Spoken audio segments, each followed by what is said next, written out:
মামনি, আমার মামনি যখন ছোট ছিল তখন বাথটাবটা কেনা হয়েছিল। এখন সে ছোট আছে, ততটাও বড় হয় নাই, কিন্তু বাথটাবে গোসল করার শখ এখনো যায় নাই। ছোটবেলায় তো সে অনেক আনন্দ নিয়ে গোসল করতো, আর এখনো মানে তখন করতো না, তখন করাই দিতাম।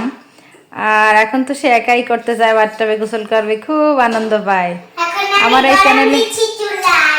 এই চ্যানেলে অনেক আগে, তখন আমি অনেকটা ছোট, সেই সময় ভিডিও দেওয়া আছে। সে বাথটাবে গোসল করে।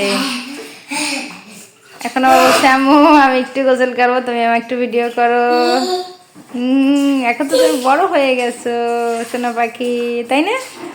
মাশাআল্লাহ। এখন বাথটাবে আর শুইতে পারো না, তখন কিন্তু শুয়ে শুয়ে আমি গোসল করতে পারতাম। মা, তখন তুমি ছোট্ট বাবু সোনা ছিল না, তখন কিন্তু অনেক আনন্দ করতা ওর মধ্যে নেমে। হ্যাঁ, সে একা একাই গোসল করতা, আমার কড়াই দেওয়া লাগতো না। নেমে নেমে উপর থেকে পানি আর একটু দিবা নাকি? না, ভরে গেছে, মাথায় পানি দাও।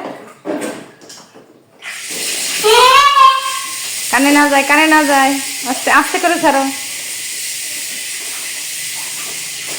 আস্তে ছাড়ো, আস্তে ছাড়ো, কানে যাবে। কমাই দাও, পানি কমাই দাও, আস্তে করে, বেশি দেবা না মা।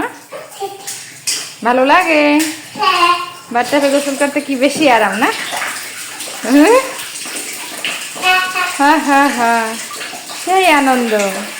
তাই ভাবলাম যে অনেক আগে একটা ভিডিও আছে আমার চ্যানেলে, আপনি এরকম বাচ্চাকে গোসল করে, আর এখন আরেকটু ভিডিও বন্দি করে নিই, কারণ একটা সময় মামনি বড় হয়ে যাবে, তখন হয়তো ইচ্ছা করলেও সেই বাচ্চাকে নেমে গোসল করতে পারবে না, আর তখন তার ইচ্ছাটা হয়তো থাকবে না। বড় হওয়ার সাথে সাথে কিন্তু ছোটবেলার ইচ্ছাগুলো আসলে হারিয়ে যায়।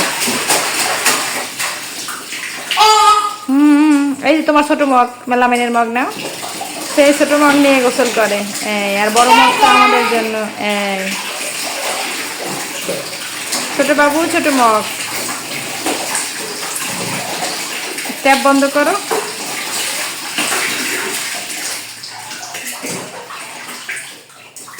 বসে বসে করো।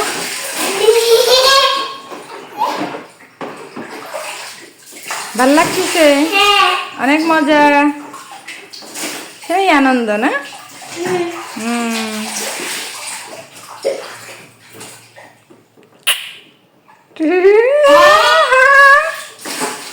আমার সেই আনন্দ করতেছে,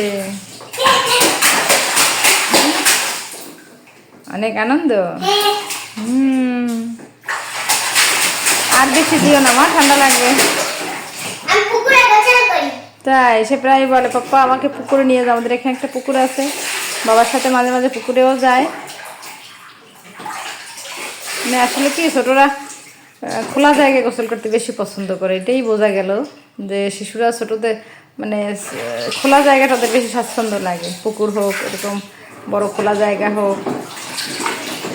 আম্মা, আচ্ছা, সবার কাছ থেকে আল্লাহ হাফেজ। বাবু সোনাকে কেমন দেখলেন বাচ্চাকে গোসল করতে দেখে একটু কমেন্টের মাঝে জানাবেন। আল্লাহ হাফেজ।